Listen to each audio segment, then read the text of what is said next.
Hello everyone and welcome back yet again to yet another edition of the GSMC Fantasy Sports Podcast, brought to you as always by the GSMC Sports Network. My name is Christopher Shepard. Thank you guys yet again for tuning in. I first want to start off by apologizing for any technical issues that may have arisen from yesterday's stream. I got a couple of comments talking about sometimes cutting in and out. Just know, on my end of things, I have done everything I can to potentially solve that issue. But if something like this happens again, please let me know in the comments, and I will try to mitigate for that and continue trying to solve, at least on my end of things, whatever issue might be happening. But we cannot dwell in the past too much. Let us focus on today's show. It should be an exciting show. A grab bag of fantasy topics for you guys. Starting off with my bold fantasy predictions for Week 2 of the NFL season, as Week 1 has officially concluded. Then we look to the waiver wire, and then I give you some early season trade advice. And last but not least, we finish out with some updated QB rankings. This is not necessarily my rankings. I will focus on those later in the week, but just rankings assessing the quarterback and running back play from this week. But before we begin with any of that, consider liking, following, and subscribing to the show and the network as a whole. Everything you do for the network, and especially for me and my fellow podcasters, is greatly appreciated. Also, continue making yourselves available. You've been doing an excellent job of this. I love the interaction that this show has been receiving. Super chat, super thanks, and super stickers features on YouTube to contribute to the show. They're great ways to contribute to the show, great ways to support the network, especially me and my fellow podcasters yet again. But without further ado, let us jump right into today's show. Let's start off in the world of bold fantasy predictions. After 1 week of the NFL season, we have now seen every single team. We have now seen their flaws, their strengths, their weaknesses. Some players potentially can be breakout stars, some players who are still strutting their stuff at the NFL level. But at the end of the day, I thought it was going to be interesting to kind of give some bold fantasy predictions for this upcoming season. And so I think that at the end of the day, what I wanted to do was kind of make some not necessarily outlandish kind of proclamations here, but also ones that I feel as if are kind of going to make sense in the future. And so, without further ado, let's jump right into today's bold fantasy predictions with our first segment. Let's start off with a fantasy prediction that kind of will make sense if this team gets it together next week, and I think they will.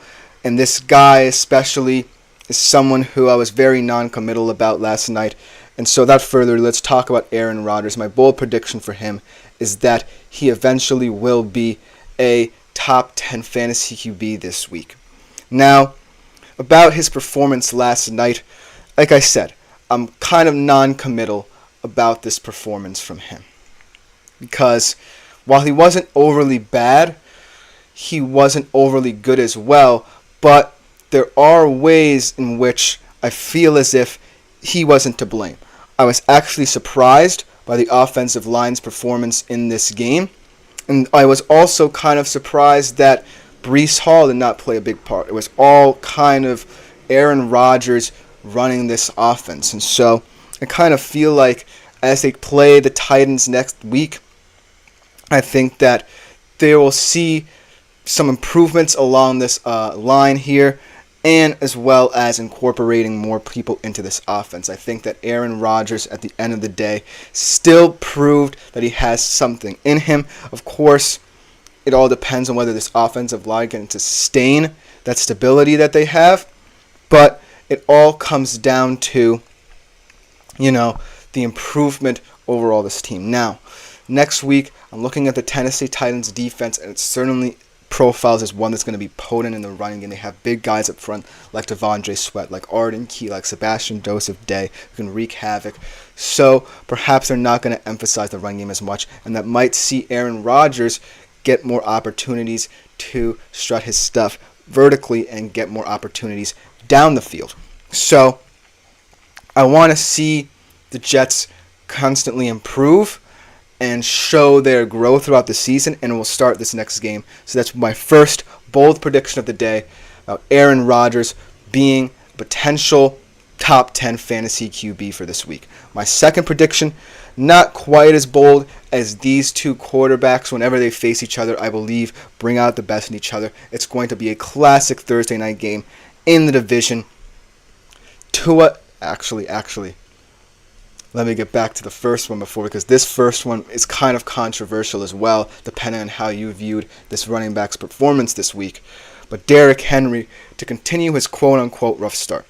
Now, I say rough start relatively because a lot of people could view Derrick Henry's performance against the Chiefs as a solid start for him in Baltimore. He obviously got a lot of touches on that first drive as they established the run game early, but later in the game, whether it be game flow or them just wanting Lamar to get more comfortable, they went away from the rushing attack.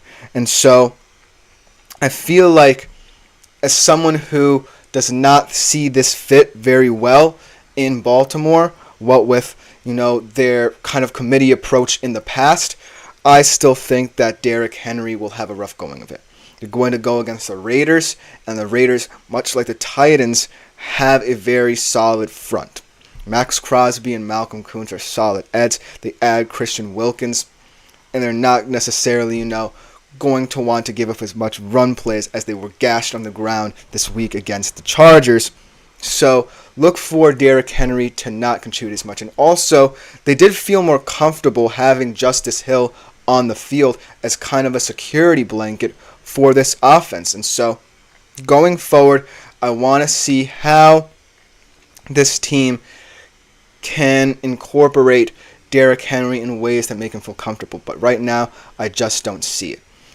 Getting back to my third kind of fantasy prediction of the day here. These two guys always play each other tough. Interdivisional game. Tua and Josh Allen to both have the best fantasy performances of the week. No particular order. They'll both be 1-2. Doesn't matter who.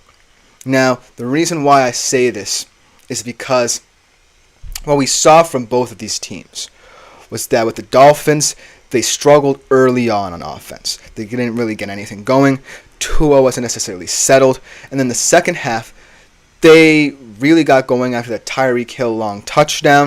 And they were able to grind it out against the Jacksonville Jaguars. And quietly, I believe Tua had the most passing yards of any quarterback this week with 338 passing yards. He only did have that one touchdown to Tyreek Hill. But at the end of the day, that just goes to show that he still has all these weapons. They're not going anywhere. And if he can just be accurate enough to get them the football, then this offense is going to be one of the most explosive in the NFL. On the other side of things, while, yes, I take more of the wide receiver performance away from this, as 8 different wide receivers caught passes from Josh Allen, I'm looking at Josh Allen as the center point of this offense still. And whereas before it was kind of seen in a negative perspective, I kind of see it now more positively as this offense is going to improve week by week. Now, obviously, there's concerns about that hand-wrist injury that he suffered on his second rushing touchdown in that game. But I still think that at the end of the day, the bottom line is he's going to do what he can to get this team going. And in terms of the profile of both of these defenses, I think that the Dolphins' defense, while they have the players, it's all about them, A, staying healthy, and B, playing in a connected manner. They were able to pull out the win, keep Jacksonville at 17 points. Great play by Javon Holland to punch the ball out on Travis Etienne. They made some fantastic plays on defense, but at the end of the day, I want to see this sustained. Whereas the Bills, they lost a lot. They lose nickel corner to Ron Johnson. They're going to have to call up a lot of rookies from the practice squad, and Cole Bishop and Daquan Hardy to kind of continue that rotation. But in their solid starters, in Christian Benford and Rasul Douglas, they still have guys who can play out there. But I definitely think this is going to be a track meet of a game. So look for both of these guys to have fantastic fantasy performances. I'll be looking at this game because I decided to start Tua over Brock Purdy after last night's performance from Brock. So it's definitely a game to watch. Now, this final prediction is definitely my most outlandish of all. I wrote this prediction before I had seen these games, kind of thinking that this game might be more even than people think, but it does kind of seem a little bit more outlandish after the fact. But I'm still sticking with it because who knows? This could potentially happen, but just know that this is definitely a prediction that is definitely out of the blue. Many people will be skeptical about it, but I'm sticking by it. And that is Caleb Williams to outperform CJ Stroud in terms of fantasy production in their game this Sunday. Now, I know what you're thinking. Caleb did not look great against Tennessee. He looked overmatched. He kind of missed several routes. He did not have any true connection with any one of his three top receivers.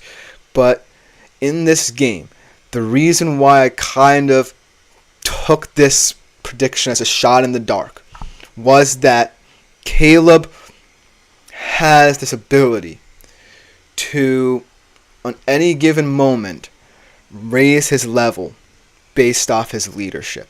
He already set a foundation in camp. And when I look at both of these defenses, right, the Chicago Bears defense definitely profiles as the weaker one in this matchup, but they still have a lot of talent. I mean, Tyreek Stevenson had a pick six. Kyler Gordon's a great quarter. Definitely looked over. Jalen Johnson, a Pro Bowler last year. Whereas I look at the Texans as well, they definitely have a lot of strength on defense. They added Danielle Hunter this past offseason. They have guys in their secondary who are like Derek Stingley Jr., Dalen Pichu will continue to grow in the system as D'Amico Ryans gives them this culture and identity that you can't deny.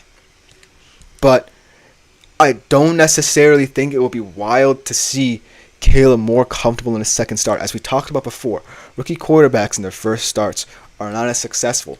But some legends also weren't successful, like John Elway, for example, one of the last quarterbacks to get a win in his rookie season. 1 of 8 for 14 yards and an interception in his first game. So it's not outlandish to think that Caleb Williams will improve. Maybe it's outlandish to see so much drastic improvement in only his second game playing in the NFL. But I can see a world where the Bears drag them into this game. Maybe they go to the run game a little bit more, try and get Swift involved. And it opens up more for Caleb, where he's not, having to work out of structure. It's going to rely upon a fantastic game from the offensive line up front, and it's going to rely on DeAndre Swift stepping up. But I think it could happen. I'm not saying it will, but remember, I said these are bold fantasy predictions. So take them all with a grain of salt. I truly will stand by them, but these are predictions that you are welcome to be skeptical about. Let me know what you think in the comments, but that will just about do it for our first segment here on today's show. Coming next, we take a look around the waiver wire. Guys who you should pick up or drop. We'll be right back after this short break to talk about the waiver wire. I feel like I'm losing my mind. Is everybody in the world blind? Please, Lord, give me a sign. A sign. I feel like I'm losing my mind. Is everybody in the world blind? Please, Lord, give me a sign. A sign. I wanna be the greatest. Everybody on the fake shit. I look around and feel like everybody is the fakest. I make this every day and I'm impatient, hoping one day I blow up from the basement. Statement, the top is so vacant. I don't hear shit that I think is amazing. Waiting for my day when I'm playing sold out shows for 1,000 faces. Hey, give me that crown, get in my way and to be put down. It ain't your place, all this my town. If I want that shit, then I'll get it right now. I'm losing it, the noose it fits. I'm losing shit, a stupid myth. You choose to live or choose to dip. You choose to fight or lose your grip and lose a gift. I feel like I'm losing my mind. Is everybody in the world blind? Please, Lord, give me a sign. A sign. I feel like I'm losing my mind. Is everybody in the world blind? Hello everyone and welcome back to the GSMC Fantasy Sports Podcast, brought to you as always by the GSMC Sports Network. Before we get into our second segment here of today's show, I want to remind you again that if you do feel so inclined, please consider leaving a tip or donation at the link GSMC Podcast.net. But also, since we are now a live show, as we get a comment from Shep Easy Sweet Spot alluding to my last segment, Caleb's a bit of a project, going to be a lot of bumps in his road. I agree with you. And that's why I said that this prediction that I was making was very outlandish. But I can see a world where in this game, if they can get the run game going, which was a problem in their game against Tennessee last week, there's definitely a chance for Caleb to not feel so much pressure to create. Because that's where I feel like the NFL is different from college football. In college football, you can improvise so much more. In the NFL, you certainly can improvise, but there has to be some structure to it. In this game, we can definitely see Caleb start to transition there and learn from his mistakes that he made in the Titans game. But I do want to remind you before we get into our second segment about the waiver wire that, as Captain Joking says, huge fan of the show. Thank you so much, Captain Joking. If you are new, welcome to the show. Already a sub. Trade question. Should I trade Adams? I believe he's talking about Devontae Adams and Jordan Mason for Rashee Rice. Let me tell you a story about Rashee Rice. I left him on my bench. Definitely regretted leaving him on my bench. Big game for him. I think he's very effective in this Chiefs offense as that wide receiver one. Proved that he could be a wide receiver one in this Chiefs offense. But then again, you think about all the weapons they have now. Xavier Worthy, even though he only had 3 targets, made the most of them. Marquise Hollywood-Brown didn't even play. Travis Kelce still there. Juju maybe. So the Chiefs offense is just so weird in terms of fantasy to kind of diagnose that I just think that at this current point in time, while I love Rashee Rice, I can't see this continuing, where it's a point that you should rely on him as a wide receiver one in fantasy. Whereas Devontae Adams, yes, the frustration in that Las Vegas Raiders offense, and Gardner Minshew's not someone who you can see getting him the ball. But Jordan Mason's an interesting piece. We'll talk about him a little bit in this segment. Jordan Mason could add a lot of value in terms of a trade. So I don't necessarily like this whole trade, but say in a couple weeks, if we talk about Jordan Mason a little bit more, where he has a supplementary role to Christian McCaffrey that allows him to get a lot of touches in that San Fran offense, then you can make something. At this current point, I would sit tight a little bit because I like Rashee Rice. I like what he brings. But Jordan Mason is someone who can have a lot of leverage in the future for trades. You can get a lot more for Jordan Mason if you wait just a little bit. So I think that this trade has some interest to it and some weight to it that's very exciting. But at this current point, it's not, a trade that I would make at this moment. But let's get into some waiver wire additions that could potentially help your team as well. Already having Jordan Mason, Captain Joe King, is a huge help to you. I wasn't necessarily going to talk about this guy going off this week because I actually thought Christian McCaffrey was going to start this game. Then we got breaking news a couple minutes before the game that he was going to be out. So it's like, oh, that's a big concern for fantasy football fans. But let's see what this San Francisco offense is all about. I had Brock Purdy in my team. I thought this meant that maybe the passing game would open a little bit more. It did not. I lost my first fantasy game because of that. But I was shocked that they had another game plan where Brock Purdy wasn't this distributor in this offense. Jordan Mason really stepped up to the plate. And that's why he's an intriguing asset in terms of whether you still have him on your team or he's still on the waiver wire in your league because of the leverage he presents. As Shep Easy Sweet Spot says, I'm first in waivers for my league and Baker's available. My QBs are Stroud and Herbert. Is there a better pick than Baker? I think that, yes, you can afford to drop one of your QBs. Perhaps Justin Herbert would be the better option to drop, and you definitely can pick up Baker Mayfield.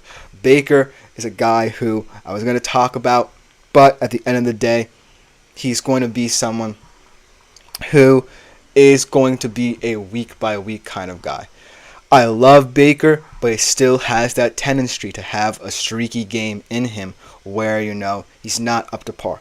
But big win for him against Washington in Liam Cohen's offense. That was the question.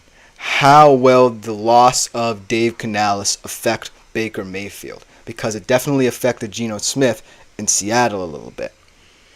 But he looked sterling in this game. Liam Cohen definitely carrying over a lot of the traits that make Baker Mayfield special in this offense, and I really like how he profiles. Perhaps in deeper leagues he makes a lot of sense, in 2 QB leagues maybe as well, but I wouldn't necessarily call him a starter at this point. He is definitely one of the most contentious fantasy QBs out there, and he still adds a lot of value should you decide to take a swing for him, whether it be through waivers or just by streaming him week by week. But let's get back to Jordan Mason. Let's get back to Captain Joe King's comment, because whether he is on your team, whether you were attuned to him and knew about, Christian McCaffrey's injuries and decided to take a flyer on him and drafted him, or he was still on your waiver wires, Jordan Mason becomes an interesting leverage piece. I talked about this a little bit.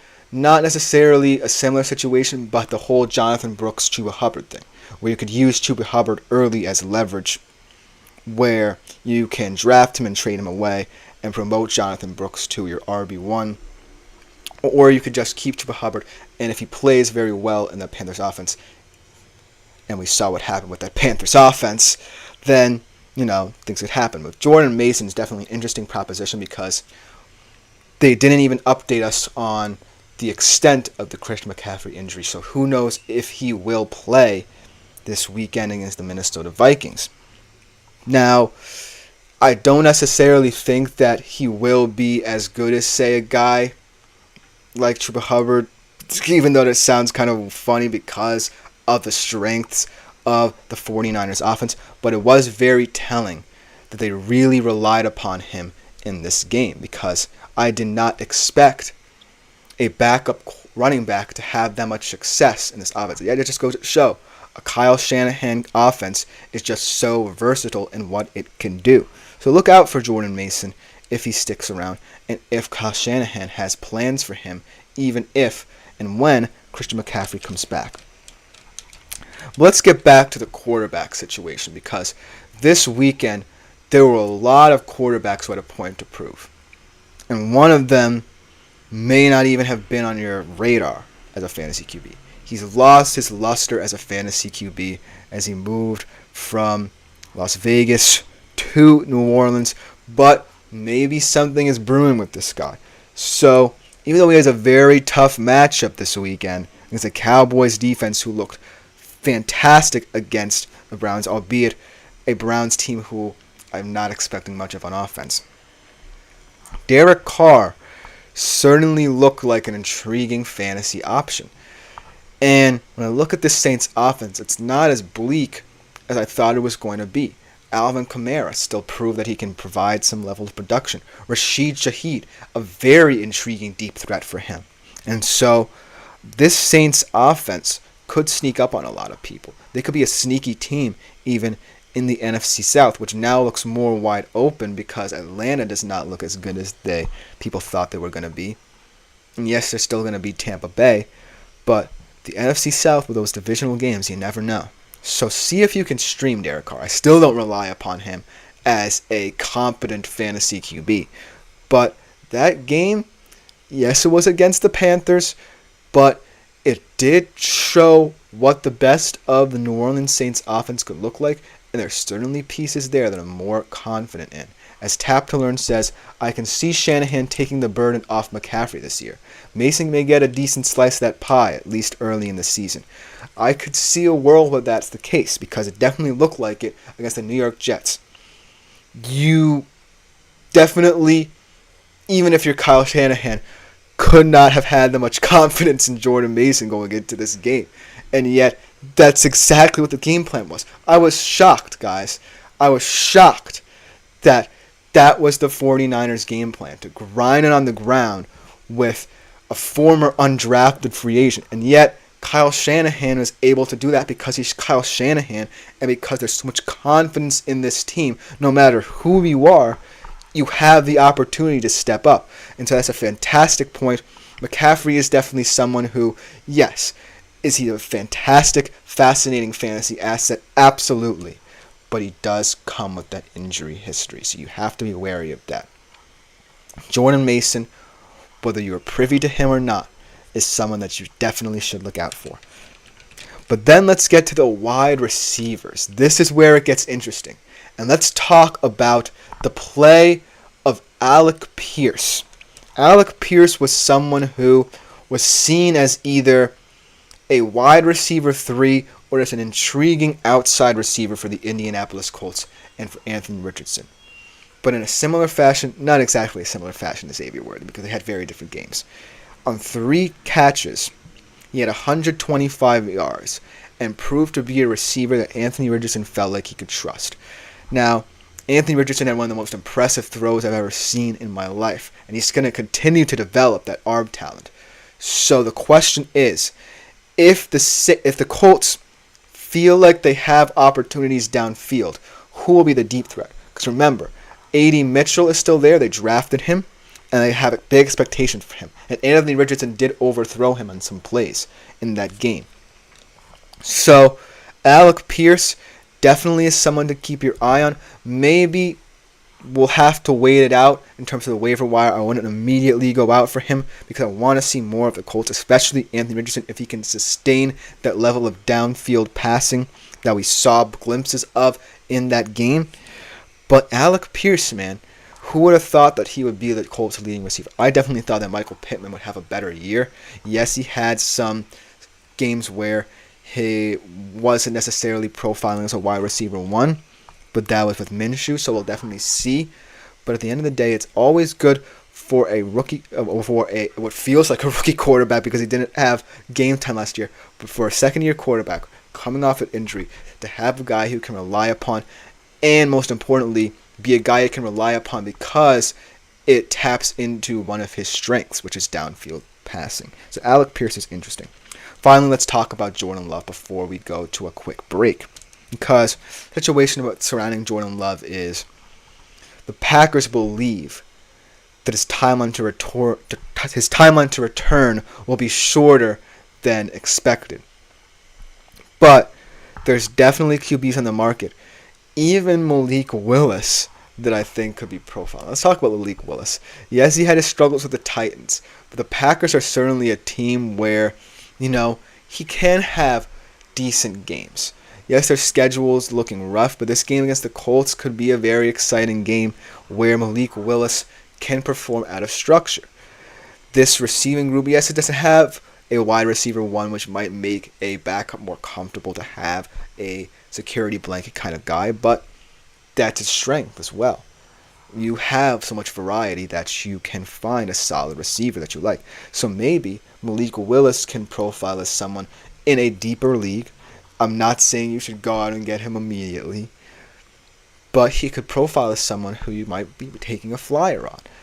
And going back to the point of Love, I don't want to say that you should drop him, but I don't necessarily feel confident in the truth of what the Packers are saying. Because MCL sprains, or what happened to Jordan Love, definitely take a little time to wait out. So we're going to have to wait and see with that. But that's all the updates on the waiver wire. Definitely an exciting time early in the season. Don't want to be too premature with your waiver wire pickups. Definitely try and wait it out, but I'm just letting you know. Let me know what you think about my waiver wire kind of updates in the comments, but that will just about do it for this segment. Coming next, I'll give you some early season trade advice, which positions you should be looking at, and which players you could be looking at. We'll be right back after the break. Looking for your daily fix of sports talk without having to pay for it? GSMC Sports Network is available on YouTube. Just search GSMC Sports Network. Get your fix of daily sports talk shows on YouTube, absolutely free. NFL, college football, NBA, MLB, MMA, UFC, fantasy football, and so much more. GSMC Sports Network has shows running all day long, with new sports shows starting every 2 hours. Just like on your favorite cable sports channel, except GSMC Sports Network is absolutely free. Just search. Hello, everyone, and welcome back to the GSMC Fantasy Sports Podcast. I hope you enjoyed our first 2 segments. We're going to continue with this narrative of looking at fantasy before we get into the meat of our episode, which is our updated rankings after Week 1. But I just wanted to take a third segment where I want to look into some trade advice, because a lot of people, and we've gotten a lot of comments in prior shows talking about trade advice and what to do in certain situations. And I want to definitely look back at some of the more intriguing trades that we got. I want to go back to Captain Joe King's comment here, because it's an interesting comment, and it definitely shows the level of depth you have to understand in terms of a trade, because there are different markets that can be traded differently, and there are different values and situations that can be coveted over others. So say, for instance, looking at Captain Joe King's, he wanted to trade away Adams and Jordan Mason in return for Rashee Rice. This is an interesting trade, because like-for-like trades are much more easier to assess.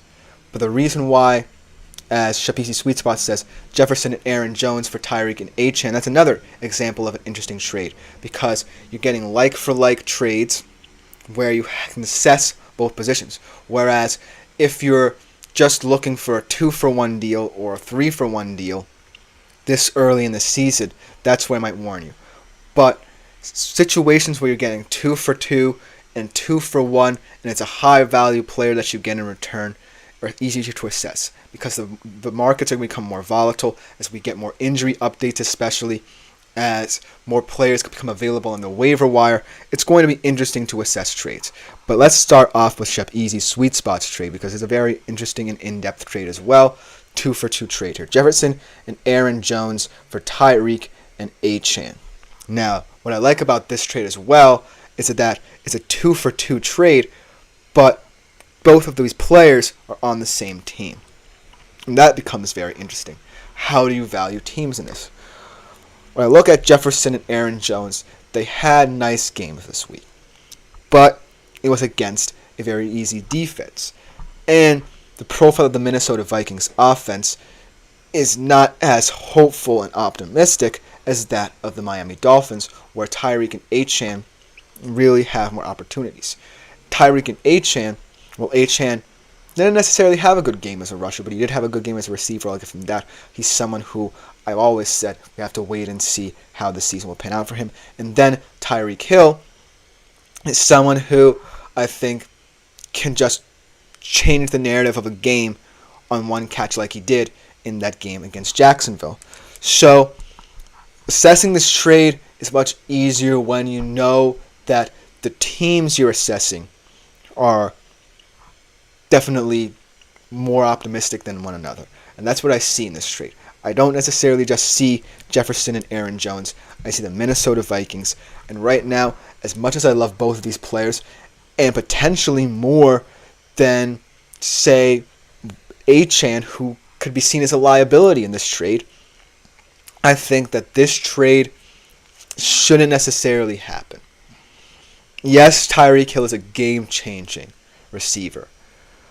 But at the end of the day, call me crazy, but Jefferson and Aaron Jones can elevate this Vikings offense and make it better. And that's another thing. The potential of what a certain offense with certain players can be. Because I like the Miami Dolphins as a team, but not necessarily as a team that has a lot of value in fantasy, because there are a lot of mouths to feed. Sam Darnold, meanwhile, can pick and choose which receiver or running back he wants to utilize the most, because he's growing into this offense, and this offense has room to grow. Yes, they're going to have a lot of tough games, and they're having a tough stretch right now, but Jefferson and Aaron Jones just add more value to their team, and in this trade, the Tyreek and Achane, because I'm not sure Achane will, really maintain the success that we saw last year throughout an entire year yet again. So that's a very good trade, very interesting trade. As Shep Easy Sweet, but also says, still curious about Adams and Mason for Rice. Do it. I did believe I said when I was addressing Captain Joe King's comment not to do it because Jordan Mason has a lot of leverage in this situation because of the up-in-the-air status of Christian McCaffrey. If, there wasn't so much tension and rumor surrounding the absence of Christian McCaffrey, I would have said to do it because I love Rashee Rice. I believe he can be a fantasy wide receiver 1 or 2. But at this current moment, Jordan Mason can be someone who adds a lot of leverage in the future. And you can fleece someone with Jordan Mason, especially if you're looking at the potentiality of certain markets as well. Because I think what we're going to see in the trade market this year is that a lot of people will be desperate for wide receivers a lot more, which you can take with a grain of salt, definitely. But I think that wide receivers are definitely going to be more coveted as the season goes on because of the volatility of certain NFL offense. Look at Devontae Adams, for example. He's not necessarily in the best situation in an offense. Look at Garrett Wilson. He's not in the best situation. So wide receivers are definitely a market to be wary of because if you're trying to propose a trade, if you're trying to take initiative with a trade, and you want to trade away guys who are high-profile receivers but might not fit in their offenses in real life, then that's a dangerous proposition. However, if someone is asking for a trade, if someone feels like they can add value through, say, a Devontae Adams or a Garrett Wilson, then that's a kind of trade that can take place later in the year. Because I'm of the mindset that you should be patient with your team. That's what I was this week. And I saw the deficiencies that my team had. I saw the strengths that my team had. I saw that I needed to bolster my running back room. And I saw that I might need to switch around some of the ways I think about my quarterbacks as well. And also my wide receivers as well. So week 1 isn't necessarily the best time to truly gauge trades right now. But I could see a world where a lot of trade happens, especially in, say, weeks 3 through 4, that could affect your fantasy football season. That's why I was kind of sitting tight on the Captain Joe King comment, Shep Easy sweet spot, where Mason could potentially be someone to add a lot of leverage in the future. Because overall, it's kind of interesting to be hasty, and it could be something that wins your league. If you take the initiative, then it shows that you're willing to diagnose the league and expand your horizons in terms of who you know and what knowledge you have of certain players. But it also could lead to regrettable situations because who knows if Devontae Adams could be something. You know what I mean? And while that trade at face value could have worked, at this current moment in time, it is definitely feeling like a wait-and-see trade because a 2-for-1 deal is good, but you have to feel absolutely confident that the one player you're receiving can elevate your team at this current week-by-week basis because that's what fantasy is. It's a week-by-week thing. You have to assess certain matchups. You have to assess your team most importantly and assess what value you can get out of a trade, especially this early. So that's why that trade is so interesting. But some candidates for trades, maybe not right in the immediate future, because yet again, I'm someone who wants to wait and see and wait it out and try to get more assets later in the year to make a playoff push. But some trade candidates, trade away if you have him on your roster, and this is something that I will have to get around to doing because he did not perform very well for me, DeAndre Swift. I think that DeAndre Swift, I was kind of hopeful about him when I was talking about Caleb outperforming Stroud in my Bulls fantasy predictions, but he is someone who, at this point in his career, I don't necessarily know if bouncing around to different teams will work out for him. And it's not going to work out for a Bears team that's going through some growing pains. So he's someone who I'm going to trade away. You should, if you have him rostered, trade away as well. But someone you should trade for, who can definitely keep up with the performances, is Ramondre Stevenson. I like him a lot in this New England Patriots offense, and I like that strategic approach that Jerod Mayo employed in their upset win over Cincinnati this week. He definitely adds a lot of value. I think if that's the way they want to go, then Ramondre Stevenson will get a lot of opportunities. He's not going to have a lot of pretty performances. He's kind of one of those ugly running backs who grounds and pounds for yards. But at the end of the day, smash mouth football is what can get Patriots wins. It's what gets Ramondre Stevenson touches as well. So I'm really intrigued to see how Ramondre Stevenson plays out in certain fantasy leagues. And last but not least, a guy who is going to be playing, not directly, but this weekend, Kenneth Walker as well. I think that, Mike McDonald realized at halftime in that game against the Broncos that if Seattle had good field position, which they didn't for most of that first half, then Kenneth Walker was going to be the X factor in this offense. And he proved to be. Yes, the offensive line concerns for Seattle run deep. I'm really concerned about that unit as a Seattle Seahawks fan. And it's not one that gives me confidence going up against the Patriots front, seeing what they did. But Kenneth Walker is someone who is going to be someone utilized a lot in Seattle's system. He's someone who's going to open up a lot of lanes and avenues for Ryan Grubb in his first year as their OC. So Kenneth Walker is definitely going to be someone that you can look to trade for in the future as Seattle grows into the season. But overall, this is early goings. Trade advice this early can be taken with a grain of salt. A lot of you have been really eager about trades, and that's what I love. But at the end of the day, I'm someone who values patience in fantasy because you don't know week by week what's going to happen in the NFL until it happens. Like Jordan Love going down, Puka going down, things of that nature. So you're going to have to take it week by week. But right now there are some value in trades. And it's going to be about team fit for fantasy purposes, how you see the teams involved in your trades playing out, whether or not you feel like that trade is right for you in terms of what you're getting in return. Because right now, when I look at the Adams and Mason for Rice trade, it could be appealing based off what you saw from all three of those players. But at the end of the day, you still have to consider what the season could look like for each of those respective teams. And so I will accept all the trade analysis. I love breaking down trades.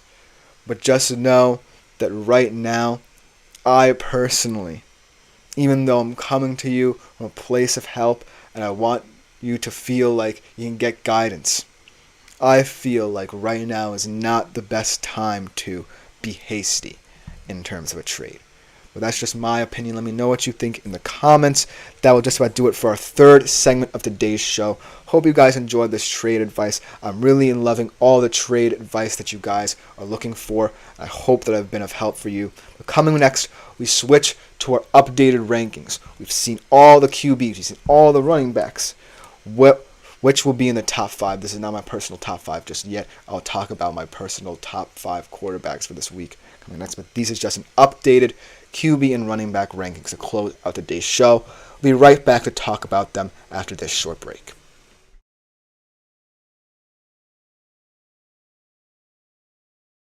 For the best and latest podcasts available anywhere, go to the podcast app on your cell phone and type in GSMC to access free content-rich podcasts on health and wellness, book reviews, sports, entertainment, relationships, social media, movies, technology, finance, and even weird news. Subscribe and download the GSMC Podcast Network's family of shows, available everywhere podcasts are. Hello everyone and welcome to the second to last segment of today's show here on the GSMC Fantasy Sports Podcast, brought to you as always by the GSMC Sports Network. Hope you guys have enjoyed the show this far. I know I have. Keep up your interaction. It has been a great part of today's show. But coming up next our fourth segment of today's show, shifting gears from an overarching grab bag of fantasy topics to my final QB ranking. Not my personal final QB rankings, but some comprehensive QB rankings to give you guys before week 2. Now, I will give my personal rankings coming up later in the week, but these are the guys who certain pundits have assessed and said had the top 5 performances or potentially will have the top 5 performances in week 2. So without further ado, let's jump right into this second segment of today's show. Now, the QBs this weekend were very talented. At the end of the day, I feel like this top 5 is kind of chalk. It's not necessarily an ambitious top 5 in terms of, say, whether or not you're in a deeper league, but these are the top 5 guys. And this is what I expected to wake up to in terms of trying to decipher who different pundits thought the top 5 fantasy QBs were. So without further ado, let's talk about them a little bit more in depth. At number 5, we have, of course, a guy who could kind of a rough game, depending on whether or not you believe that he should have been that involved late in the game, and they should have stuck with the run game like I was talking to and alluding to in my fantasy predictions segment. But Lamar Jackson. Oh wait, is this the right one? Oh, I guess I only had the top 4, but Lamar Jackson was my 5th one. He has 26 for 41 this week, 273 yards, 1 TD, 25.12 points. Before we get into Jared Goff, just wanted to talk about Lamar Jackson a little bit, give him some love. And I think it's going to be an interesting dynamic for Lamar Jackson and Derrick Henry in that backfield. I think that out of necessity, they allow Lamar to try and get back into this game by throwing the ball more. But it will change week by week. And against the Raiders this week, I feel like there might be opportunities for Derrick Henry. But at the end of the day, that front is really going to make the difference. Can the Raiders' defensive front keep him in that game? And so Lamar Jackson will have to perform out of structure. It's going to literally be up to him to perform out of structure. And so I really think that Lamar Jackson could have been higher on this list in terms of pundits' minds, but he is going to be someone who is still highly coveted as a top-tier fantasy QB. But as you can see on my screen, prematurely getting ahead of myself here, but number 4 is, in fact, Jared Goff. He had only 11.38 fantasy points against the Los Angeles Rams. Didn't really have a big game, really allowed the running backs to dictate this game, but I can see why a lot of people are still so high on him. Maybe this is kind of an over-exaggeration from pundits, but he is someone who I still think is believably going to be at least very reliable fantasy QB. He's not going to have the prettiest of numbers. He's not going to be, in that Mahomes, Allen, Hurts, Jackson region, but he's going to be someone who could find himself in weekly top 5s in people's minds. And so I think against the Bucs, it's going to be a divisional game matchup, much like the Rams one was. And so I feel as if this game is going to bring out the best in Jared Goff. I definitely don't think that he will, kind of take a backseat this game. He's going to take the initiative. He wants to get Amon-Ra going. He wants to get Sam Laporta going. He wants to get all those versatile weapons going in this offense. And so look for Jared Goff to have a quote-unquote bounce-back game, even though he wasn't necessarily the worst player. Now, the third one makes a lot of sense, and perhaps he was my top fantasy QB player this week. Josh Allen, 31.18 fantasy points against Arizona, included 232 yards passing on 18 of 25, 2 touchdowns, 39 rushing yards, 2 touchdowns on the ground as well. Obviously, kind of nursing that hand/wrist injury, was cleared to play against the Dolphins Thursday night. So excited to see that matchup, but this was a very impressive performance. Yes, he did fumble in that first possession, but he put his head down, and even though they had many struggles in their first half against Arizona, in the second half, he was sterling. He really impressed in this game, and it could have been that he was the number one player in terms of fantasy overall and as a QB because of his do-it-all abilities. I'm kind of shocked that people don't necessarily believe the hype surrounding Josh Allen, but I believe that Josh Allen doesn't get his flowers for what he's done. He's navigated a lot of tense situations in Buffalo, and this year certainly feels like a weight has been lifted off his shoulders. He's a rejuvenated man in an offense that's tailor-made to play to some of his strengths and also kind of hide some of his weaknesses as well. And in this game, as Andre says, agreed. Thank you, Andre, for that comment. Welcome to the show if you are new here. Continue commenting if you so like. But getting back to Josh Allen, I still think this guy is going to be someone that's always, at the end of the day, going to be in the conversation as a top 3, top 1 maybe, fantasy QB as the weeks go by. So I'm not worried about Josh Allen. He deserves to be in these rankings. He's my favorite QB in the league for sure, says Andre. He's definitely in mine. I'm kind of biased about my QB likes because a lot of people might not like my favorite QBs, but he's definitely someone who I've loved for many years because of his dual threat ability, and this year certainly feels like it feels different for him in terms of how he's performing and how he can perform in future weeks. But going to number 2 on this list, Jalen Hurts. Let's talk about his performance.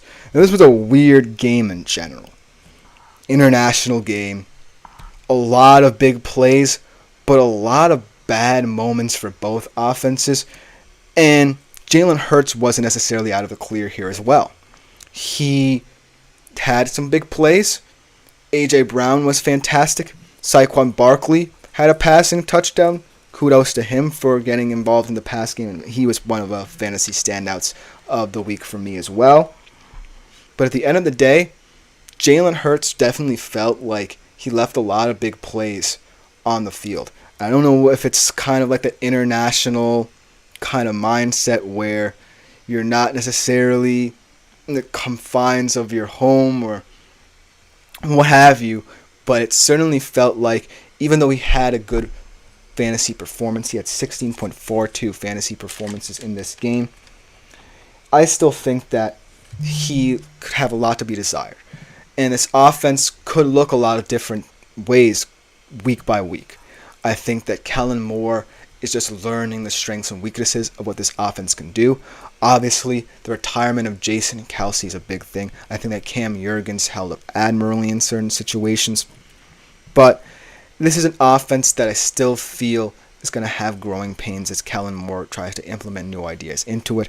And Jalen Hurts, I still think is going to be in the top 5. As Andre says, what do you think the red zone split percentage will be with Hurts and Saquon? Another fantastic question. Or do you think they just continue to feed Saquon in the red zone? We got a very similar question, Andre, a couple weeks ago about how they will utilize Hurts and Saquon in the running game. In terms of answering this particular question, I think that Saquon just adds a lot of value anywhere on the field. I think that he will take a lot of pressure off of Jalen Hurts in terms of, Jalen Hurts just running to create opportunities down the field. But at the end of the day, in the red zone, I still think Jalen Hurts has a lot of value because there will be a lot of opportunities for the tush push to happen. And Saquon doesn't necessarily profile into that picture. But in this game, Saquon did have a lot of red zone touches. So it's something to monitor. I think that a lot of it will come down to how drives work out and pan out in the future for the Eagles. I think that Saquon can make a lot of plays happen in the open field in terms of explosiveness, and Hurts just makes kind of calculated plays in terms of what he sees down the field. So that being said, I think it will come down to how drives pan out, because sometimes they have those weird drives where they'll end up at the 1 yard line and the tush push is the way to go, or sometimes they'll have drives where they might need Hurts to improvise a little bit more. So it's going to be an interesting situation, but fascinating question. Thank you for it, Andre, and thank you for your comments throughout the show. But like I said, Jalen Hurts is going to be a quarterback who's going to be in these rankings very often. But he's someone who's going to have to prove week in, week out that he can lure Kellen Moore's offense to the best effect and have it pay dividends on the field. As Andre says, yeah, I hope they still utilize the tush push at the goal line. Hurt is my QB in fantasy. Need that. Always looking for different ways to elevate your fantasy points. Love it. I think that the tush push will still be a big part of this offense. It's not going anywhere. Thank you for your comments, Andre. Fantastic comments, as always. Keep them coming if you so wish. But our final QB on this list, always going to be here and hereabouts, Patrick Mahomes. It wasn't his best game. Only 15.14 fantasy points against Baltimore. I think that this is just indicative of who Patrick Mahomes is. This is nothing to do with, the weapons he has, but the way Patrick Mahomes can and will utilize these weapons. Because we saw, it was a very mundane game from him. He had the pass to Xavier Worthy. He had a couple good passes. He utilized Rashee Rice very well. But you could say a lot of QBs performed quote-unquote better than him, especially in fantasy purposes. Like I said, though, week by week, Patrick Mahomes, as this wide receiver room gets more depth to it, as this wide receiver room gets Hollywood Brown incorporated into it, it's going to continue to be dangerous. And the Bengals are going to be no different, especially how they looked. Consider his stats against the Bengals as well. 112.5 passer rating, 1,085 yards, 8 touchdowns, only 1 interception in his career against the Bengals. Doesn't have the best of records, only 500 against them. But it just goes to show that Patrick Mahomes doesn't necessarily fear certain situations. As funny as it was to say with the frustrations that he seemed to have last year with the drops from his wide receivers, this year the whole narrative seems to be shifting. And a lot of people, might not, quote unquote, like Mahomes in real life or in fantasy because they just feel like there's so much depth at the QB position now and want to go a different route. But Patrick Mahomes is always someone who's going to be on this list. Like it or not. Make of it what you will. And I really think that what impresses me about the Chiefs is that no matter who they rotate in and out, Patrick Mahomes will always find a way to make a big play. One of my favorite plays was not, one of my passes to one of the guys expected was a pass to Justin Watson, because it just goes to show that you have to account for so many different receivers and weapons in the system that you can leave a guy open in the middle of the field. And that's what the Chiefs can do. That's what Patrick Mahomes can do.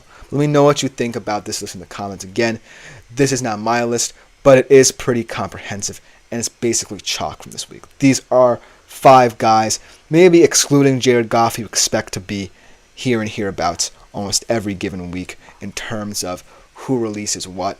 My personal top 5 will be coming later in the week, more so in terms of matchups instead of, overall QB rankings. But that will just about do it for this segment. Thank you for the comments during it. But our last segment of the day will be looking at the running backs in terms of their rankings and what pundits think of them.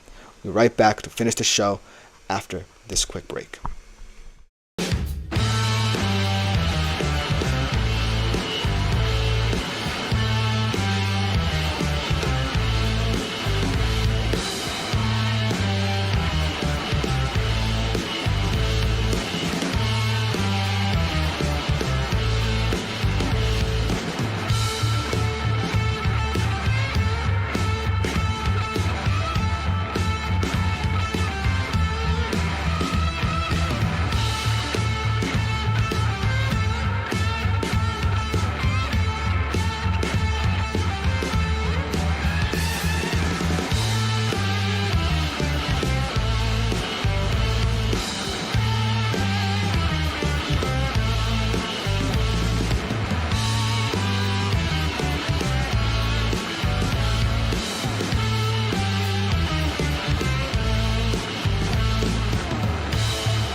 Hello everyone and welcome back to the last segment of the day here on the GSMC Fantasy Sports Podcast, where we'll see us shift gears from the QBs to the running backs.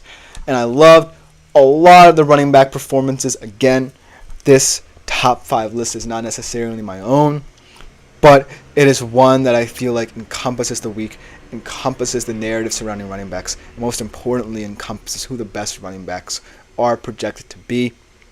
I think that this top 5 definitely has its faults, it has its flaws, but week by week, this top 5 is the most likely to change out of any position group, and there are definitely going to be guys who I really like according to matchup rather than, just overall abilities. And also, injuries will play a role in the running backs. There are some guys who are injury prone in this list, and so don't take this list as gospel, because I never like truly taking pundits' lists as gospel. They're always fun when they're released, but this is just my analysis of what the pundits will say, and then I want to give my personal spin on it, because I still think fantasy is all about matchups, and sometimes it's not just all about, I think this player is the best, so he will always help me win. With that being said, let's get into the top 5 according to pundits in terms of running back rankings and my personal analysis of them. Coming in number 5 is a guy who I'm still expecting big things out of. Has an opportunity this week to have a big game. I think he could. I think he will be a huge asset to this offense going forward, especially as Anthony Richardson really tries to develop as a true pro-ready quarterback, and that is Jonathan Taylor. Now, against the Texans, didn't really have much going for him. He only had 16.8 fantasy points, 16 carries, 48 yards, 1 touchdown. And it is kind of disappointing for someone who was expected to be a leader in this offense to have that kind of output. But at the end of the day, Jonathan Taylor just feels like a guy who, will eventually get to the point where he's a huge help to Anthony Richardson. Right now, this was Richardson's first game back. They're kind of unfamiliar with each other, to be honest with you, Anthony Richardson and Jonathan Taylor. So maybe Anthony Richardson wanted to kind of show what he can do as a vertical threat, and he definitely showed it on some throws in this game. But at the end of the day, Jonathan Taylor will get his opportunities. This stat line is not indicative of what I think Jonathan Taylor is. He's certainly a guy who actually, in my opinion, still gets underrated a little bit in fantasy, just because a lot of people expect the most out of him and he doesn't necessarily produce, and so they kind of say good riddance to him. But he's someone who I still think is going to be a guy to look out for. And against Green Bay, against a defense that has a lot of questions about their run defense after what Saquon did to them in Brazil, I think that Jonathan Taylor will have more opportunities. And I think that they're going to exploit that and definitely try and open up things for Anthony Richardson. So look for a very balanced game plan for the Colts, and especially for Jonathan Taylor as well. But coming in at number 4, this one is one I don't necessarily agree with. And I don't expect to see this guy in the top 5 many more times. Now, that's just my opinion. Let me know what you think about this guy in the comments. Derrick Henry. Like I said, I gave him the benefit of the doubt on that opening drive. That opening drive was very impressive. They ran in the field. They punched it in with him. And it really showed that he can be an aggressive chunk play kind of back in the system. With that being said, 13 carries for 46 yards, yes. The game flow suggested that Lamar throw the ball more often to try and keep pace with the Chiefs. But at the end of the day, I still don't see the fit if this were just a normal pedestrian humdrum game for the Baltimore Ravens, where Derrick Henry fits into this offense. I think that Justice Hill truly speaks to what Baltimore Ravens running backs are, in that they're more committee approached. They just add to the explosiveness of what the rushing attack for Baltimore is, combined with Lamar's abilities to rush. So I feel like Justice Hill just gives this offense a better profile. It definitely looked better in terms of distribution. And most importantly, behind that offensive line, maybe it could make sense for a more smash mouth style. But at the end of the day, I still think that the screen game could also work for this offensive line in the future, because the offensive line was very disappointing, and they definitely need to step up for any of this to happen. But Derrick Henry, I still don't see it. I won't see it until he proves me wrong. Let's just say that. But against Las Vegas, who knows? Maybe you're going to need that physicality and grit because the Raiders will try to drag you into their game. And you might just need a guy like Derrick Henry to kind of bring that physicality to your offense. And so, who knows? Maybe this will be justified in the future. But coming in at number 3, another guy who kind of had an underwhelming performance, but I expect more out of as this team improves. Again, this is week 1 and a lot of new teams and new faces and new places are getting their ideas implemented, so it's not going to be pretty. And it wasn't pretty necessarily for Breece Hall. He did have a touchdown this game, 16 carries, 54 yards, 18.3 fantasy points. But it wasn't necessarily, by his lofty standards, a game where he will look back upon and say that he performed well. I mean, this is more an indictment of how the running game, the offensive line played in the running game versus the passing game. Because I was shocked in the passing game they held up so well against that 49ers defensive front. In the run game, it was kind of a different story. And so, I need to see this offensive line improve. This is not an indictment of Breece Hall by any means, because he will find ways to get yards. He will find ways to make explosive plays for this offense. But it's kind of a concern. Against the Titans, it should be a bit easier. Maybe Tavondre Sweat will be a big X factor in trying to stop the run. He will definitely have a say in this game, in my opinion. Hook 'em horns. But, had to throw that in there. But at the end of the day, Breece Hall is just a guy who you expect to be there and thereabouts. And week by week, as this Jets offense gets more comfortable, as the offensive line, obviously with 3 new additions to it, gets more comfortable, then you can start to see this team improve week by week and Breece Hall get more touches, and more touches where he's allowed to make explosive plays down the field. Coming in number 2, Christian McCaffrey. Let's talk about this situation. I still don't know what's wrong. I still don't know if he will play this weekend or how long he could be out. Nobody knows. It's definitely up in the air. That's why I said earlier in the show about Jordan Mason, keep him. Keep him and use him as leverage so that when, Christian McCaffrey comes back, you can fleece someone. But Christian McCaffrey, once he comes back, he's one of the biggest X factors for this team. And if what Kyle Shanahan did last night translates to the rest of the season, then expect Christian McCaffrey to put up big numbers in this offense. And even if he doesn't necessarily stick with that game plan, maybe he just wanted to use an element of surprise against the Jets. Even if he doesn't implement this game plan, Christian McCaffrey will still have big plays in this offense. 21 touchdowns in this offense last year. Most yards from scrimmage last year as well. So Christian McCaffrey, when he's healthy, is either a 2 or 1. But number 1 this week, and I'm not mad at this ranking, has to go to Saquon Barkley. For what he did internationally in Brazil with his new team, perfect fit for this offense. Unlike Derrick Henry, I see this as a perfect fit. It alleviates the burden on Jalen Hurts. We saw it a little bit in this game. Still a little bit of chinks in the armor there, but Saquon definitely adds a versatility to the Philadelphia Eagles. And once they figure it out, look out for them as a threat. Because Saquon, he also has his injury history, but when he's healthy, he can pay dividends in any offense in the NFL. That's how explosive he is. That will just about do it for the show. Let me know what you think in the comments. But that will just about do it for, like I said, for this segment. This has been the GSMC Fantasy Sports Podcast, brought to you as always by the GSMC Sports Network. I've been Christopher Shepard. Thank you all for tuning in. Remember to like, follow, and subscribe to the show. Continue using the Super Chat, Super Things, and Super Feature stickers to interact with the show as we are now live. But this has been the GSMC Fantasy Sports Podcast. I've been Christopher Shepard. I am out. We'll be back tomorrow at 3:30 p.m. Eastern for yet another edition. Thank you all.